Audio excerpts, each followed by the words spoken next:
Olá a todos, sejam bem-vindos a mais uma correção de simulados dos Canetas Pretas. Eu sou o professor Fernando Pedrosa e hoje, pessoal, nós vamos corrigir o segundo simulado que vocês estão fazendo aí para o concurso da Cefaz de Minas Gerais. Se você já fez o primeiro simulado ou foi aluno de outros cursos, você já sabe como é a nossa sistemática e eu vou continuar com essa mesma sistemática, essa mesma metodologia que vocês já estão acostumados. A gente vai continuar corrigindo aqui as questões que caíram no simulado da minha parte, né, de engenharia de software e gestão e governança de TI.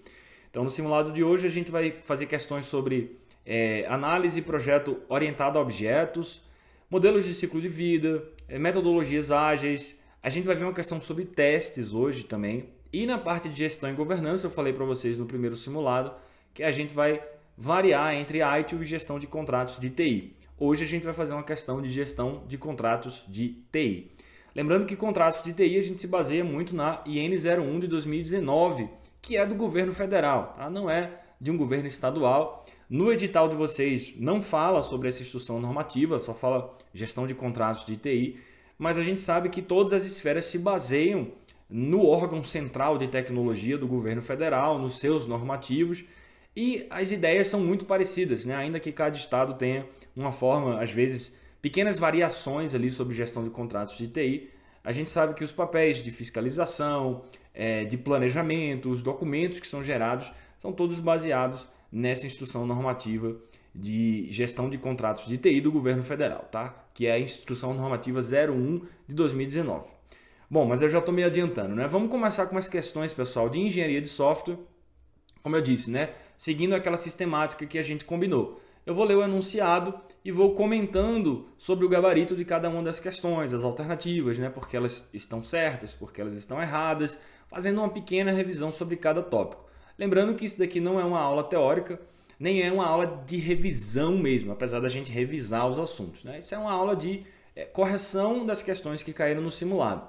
Deem uma olhada no que a gente está disponibilizando para vocês de revisão e, claro, né, vocês têm também os nossos cursos teóricos completos que a gente leciona por fora, né, em outras iniciativas. Então vamos lá. Olha só, a primeira questão sobre análise e projeto orientado a objetos, né, sobre orientação a objetos em geral. Assinale a alternativa correta. Letra A.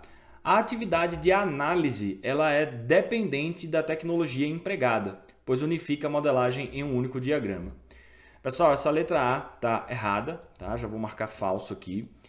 E eu vou aproveitar para lembrar a vocês o seguinte, a diferença entre análise e projeto orientado a objetos ou estruturado, né? O paradigma pode variar. Isso é algo que a gente estuda na engenharia de software quando a gente vai passando pelas disciplinas da engenharia de software, né? Geralmente a gente começa com modelagem, requisitos, né? A parte mais próxima do mundo real, digamos assim, e depois a gente vai indo para o mundo computacional. Aí a gente tem análise, projeto, implementação, testes, até você chegar na implantação do seu produto.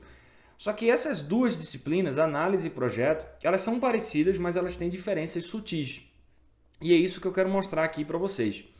Na verdade, a atividade de análise, você está preocupado mais com o entendimento do problema que você vai tratar. Então é uma atividade mais abstrata, ela não depende de tecnologia, é algo mais simples e inclusive algumas metodologias consideram como um passo opcional, como por exemplo o RUP, né? Se você quiser, você pode ir diretamente para a atividade de projeto sem ter que necessariamente fazer análise. Mas a modelagem de análise orientada a objetos, ela é interessante exatamente porque ela independe de tecnologia. Então, se depois você mudar por alguma razão a sua arquitetura ou a sua implementação, né, as suas tecnologias de implementação, a análise ela continua valendo, porque ela está analisando o problema e não a solução. Então, a análise é algo que a gente diz que está mais próxima do mundo real. Já o projeto tem a ver com a arquitetura, tem a ver com os componentes que você vai selecionar, com as tecnologias que você vai empregar. Então, o projeto está preocupado em entender a solução do problema e não o problema em si. O problema em si é na análise. A solução vem no projeto. E aí sim, a gente diz que é algo mais concreto, que depende da tecnologia que você vai utilizar. Por isso que a gente diz que está mais próximo do mundo computacional, beleza? Então, voltando aqui para a letra A, tá errada, né? A atividade de análise, ela depende da tecnologia empregada? Não, essa é a atividade de projeto e não de análise. Letra B, a atividade de projeto gera modelos mais abstratos do que a atividade de análise. Essa letra B está falsa também. A atividade de projeto é mais concreta, essa atividade. Ela está mais próxima já da implementação. Modelos mais abstratos, mais próximos do mundo real, eles acontecem na disciplina ou na atividade de análise. Então a letra B está trocada, está falsa também. Letra C, a orientação a objetos tem o polimorfismo como grande mecanismo de reuso e extensibilidade. Pessoal, eu falei para vocês no primeiro simulado, 3 grandes mecanismos da OO que você tem que saber. Polimorfismo, né, que a questão colocou aí na letra C, encapsulamento e herança. Então, o grande mecanismo de extensibilidade e reuso da orientação a objetos é o mecanismo de herança e não de polimorfismo, ok? Errada essa letra C por causa disso. Letra D. Todo objeto necessariamente tem um estado, um comportamento e um atributo identificador. Cuidado com essa letra D. Acho que muitos de vocês podem ter errado essa letra. Depois a gente vai olhar lá no nosso sistema de estatísticas, né, para ver quais foram as alternativas mais erradas. Olha só. O que a gente estuda na orientação a objetos é que todo objeto ele tem estado, comportamento e uma identidade. Algo que o identifique. Certo? Porque você precisa diferenciar um objeto do outro, ou seja, algo que identifique esse objeto univocamente. Mas não significa que é um atributo identificador, são coisas diferentes. Atributo, que são os campos de um objeto, né, fazem parte do seu estado, é como se a questão estivesse dizendo, olha, todo objeto tem um atributo lá, sei lá, string ID, né, que é o identificador daquele objeto. Não é isso. Não é isso que a gente estuda na orientação a objetos. O que a gente estuda na orientação a objetos é que todo objeto ele tem um estado, um comportamento e uma identidade. O que essa identidade significa, isso varia de acordo com cada linguagem de programação. Tem linguagem de programação que usa uma hash, tem linguagem de programação que usa um Object ID. É algo interno da própria linguagem, não é algo que você coloca lá como um atributo, como um campo do objeto, não. São coisas diferentes. Então, cuidado com isso, beleza? Então tá errada a letra D também. Então a resposta só pode ser a letra E, né? Uma classe abstrata representa um conceito abstrato e geralmente é utilizada para organizar uma hierarquia de generalização. Aí sim a letra E está correta. Classe abstrata, pessoal, é um tipo de classe que não gera instâncias, ela não pode ser instanciada. Por isso que normalmente não representa uma implementação concreta, mas sim um conceito abstrato. E por que você utiliza classes abstratas? Normalmente numa hierarquia de heranças, para você organizar a estrutura do seu código. Está correta a letra E, beleza? Lembrando aí do conceito de classes abstratas, pessoal. Então, letra A está errada, né? A análise ela é independente de tecnologia e não dependente. Letra B é o contrário, a atividade de projeto gera modelos mais concretos, certo? E a atividade de análise, modelos mais abstratos. Letra C, o mecanismo de extensibilidade e reuso da orientação a objetos é a herança e não o polimorfismo. E a letra D é o que eu falei para vocês, a história do objeto, né? Não é um atributo identificador, é apenas uma identidade. Todo objeto tem uma identidade. Não significa que essa identidade é um atributo ID que você coloca lá nos campos desse objeto. Não é isso, ok? É algo interno que as linguagens de programação implementam. Você nem enxerga isso, na verdade, ok? Faz parte da própria linguagem. Então, beleza, vamos para a próxima.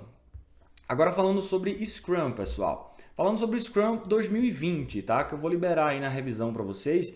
O Scrum 2020 foi uma atualização que houve no Scrum Guide, né? No guia do Scrum, que teve algumas novidades, não muitas, tá? Não mudou completamente o guia.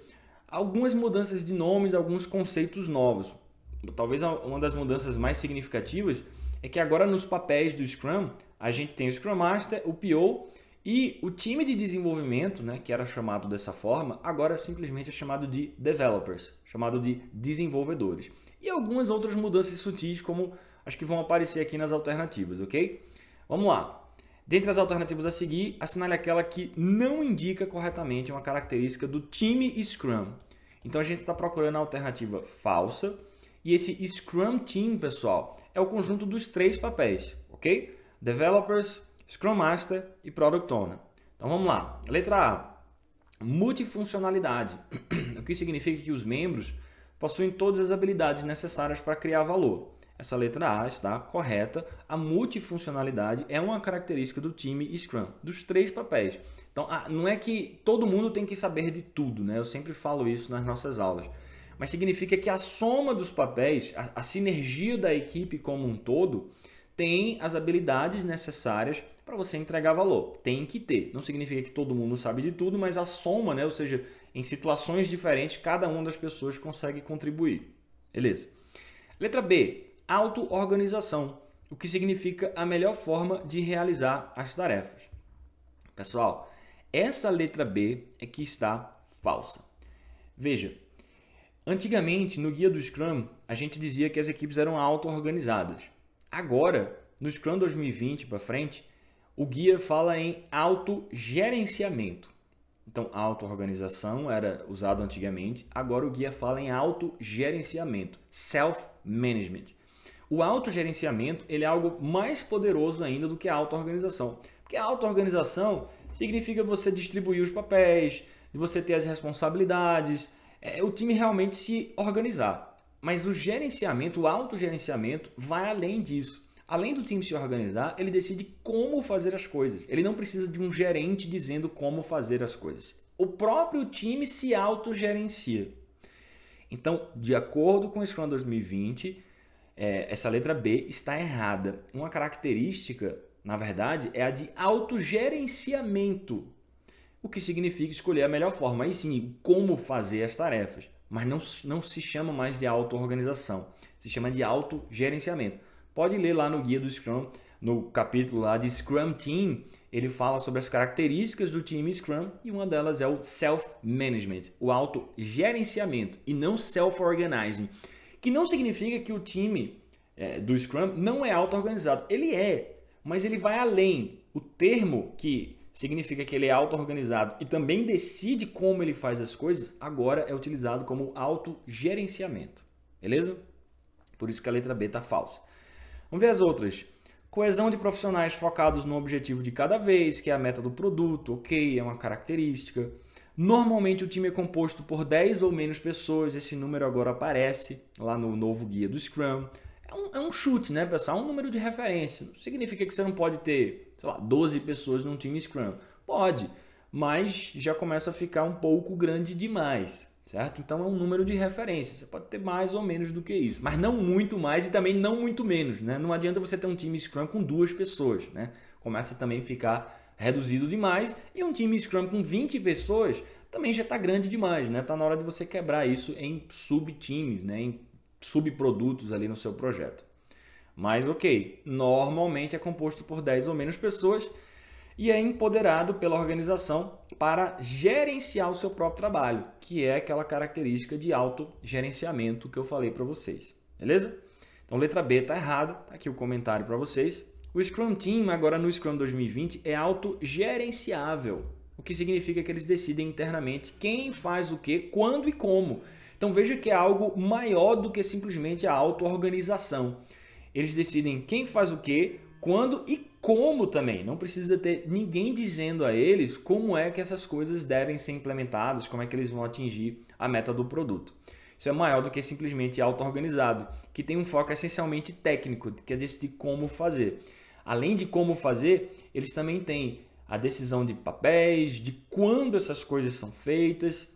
Não é só o foco técnico, beleza? Muito bem. Vamos para a próxima.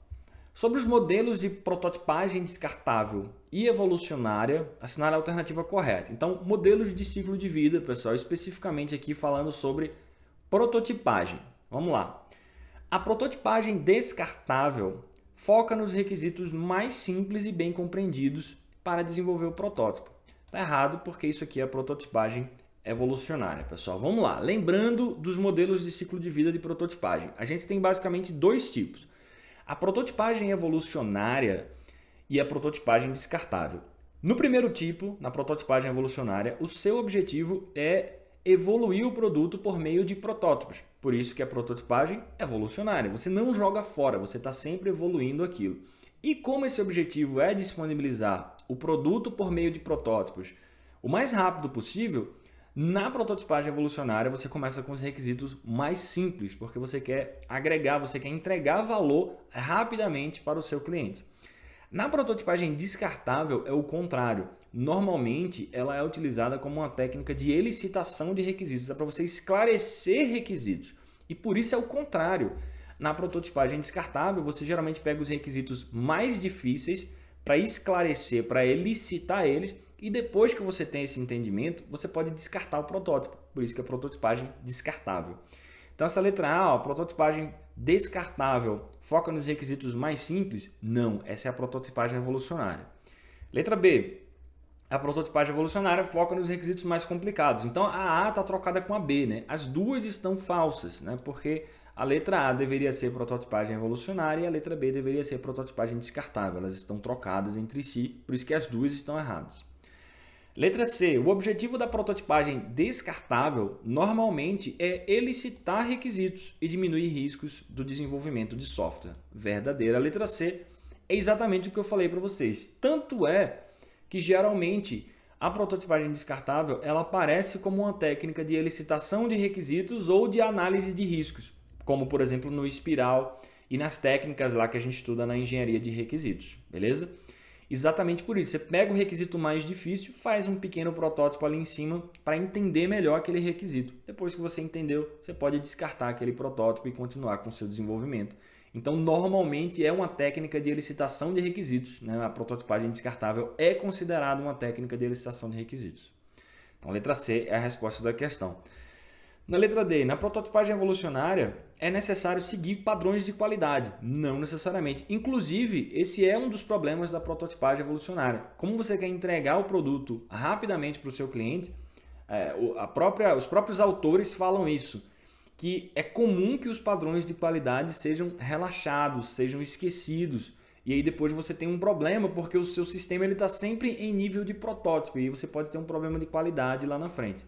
Então, não é necessário você seguir todos os padrões de qualidade, porque você está só fazendo um protótipo. O problema é que na prototipagem evolucionária é sempre um protótipo, né? Em que momento o seu sistema deixa de ser um protótipo para virar realmente um produto? Aí depende de cada equipe, depende de cada projeto. Okay? Mas a metodologia, né, o modelo de prototipagem evolucionária ele é baseado nisso. E a letra E, a prototipagem descartável normalmente é utilizada apenas em sistemas pequenos e simples, falso também, contrário, né?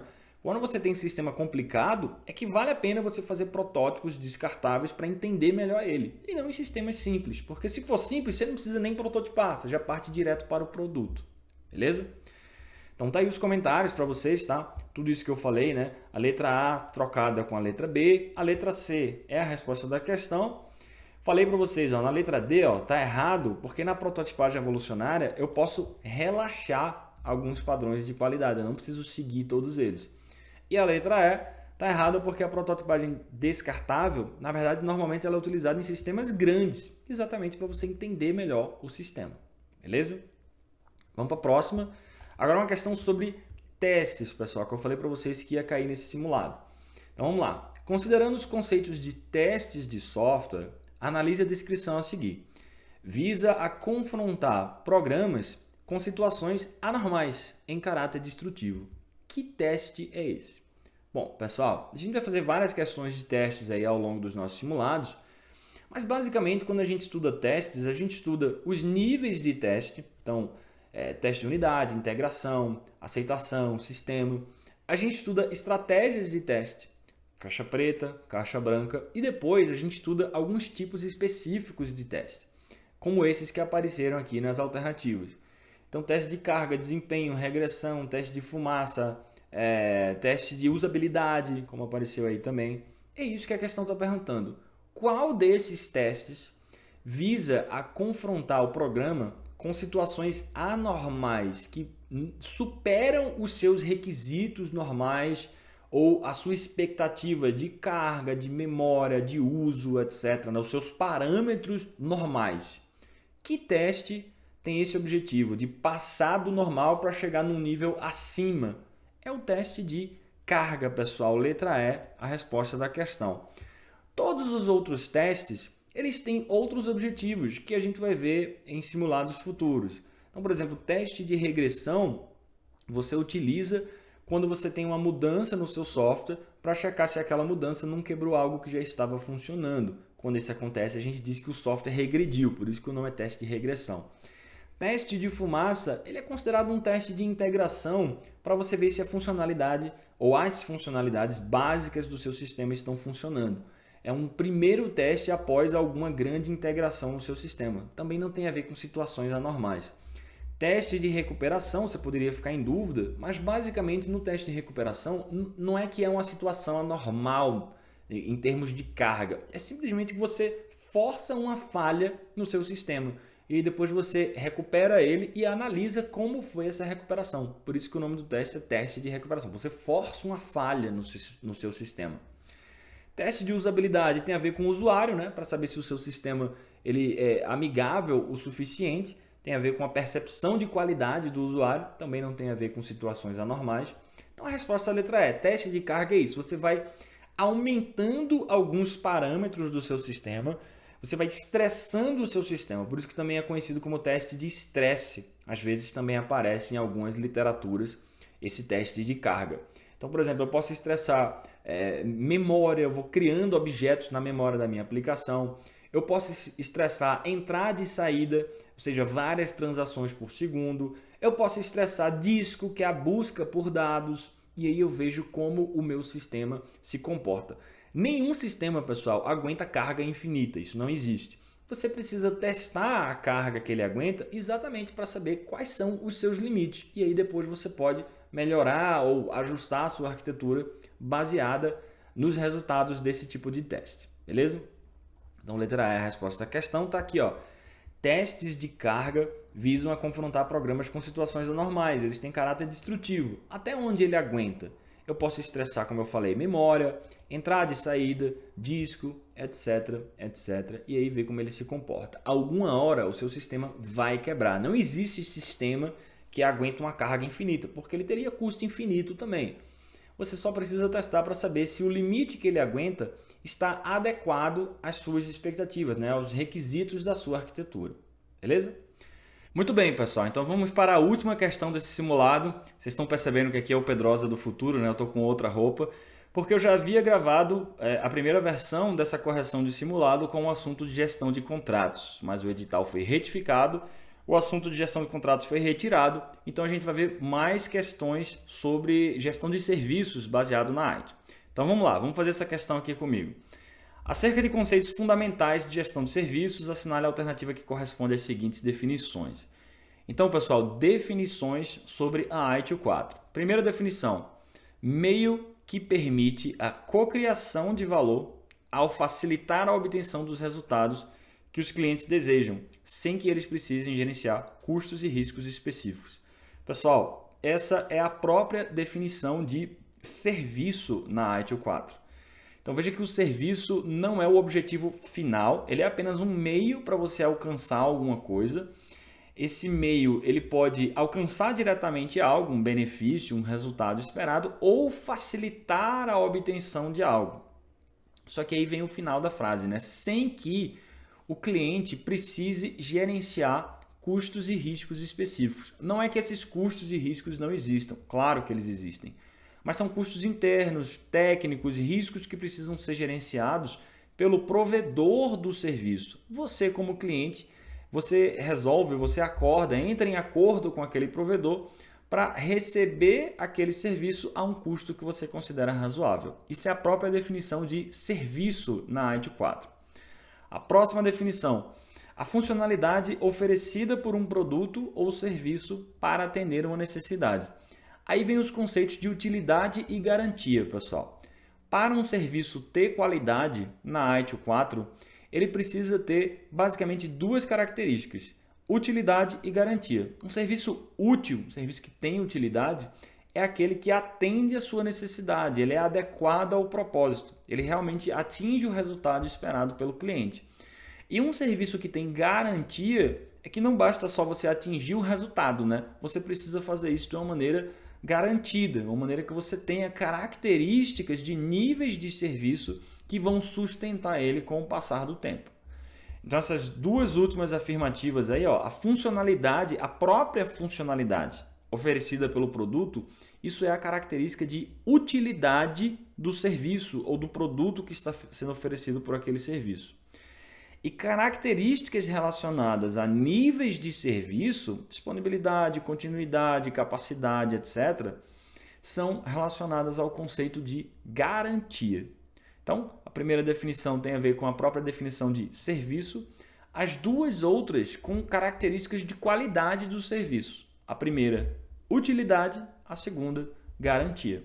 Então, tá aqui as alternativas para vocês, né? Então, serviço, utilidade e garantia. Beleza, pessoal? Então, gravei aqui de novo essa resolução para vocês, especificamente essa questão de ITIL, porque a gente já havia gravado a resolução do simulado, do segundo simulado para vocês com gestão de contratos, mas o edital foi retificado.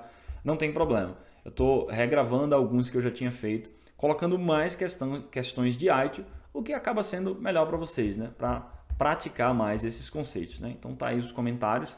As definições correspondem aos conceitos de gerenciamento de serviços da ITIL, que são o próprio serviço, utilidade e garantia, beleza? Então tá aí os gabaritos para vocês, né? Esse último aqui, ó, foi exatamente a questão que eu acabei de fazer, pessoal, beleza? Então é isso. Obrigado. A gente está ajustando os simulados aí com essas retificações do edital, que acabou ficando mais simples, né? Isso é uma boa notícia porque a gente pode praticar mais ainda as questões que a gente tinha selecionado para vocês, beleza? É isso. Qualquer dúvida, nos acionem no grupo ou privativamente. A gente se encontra no próximo simulado, pessoal.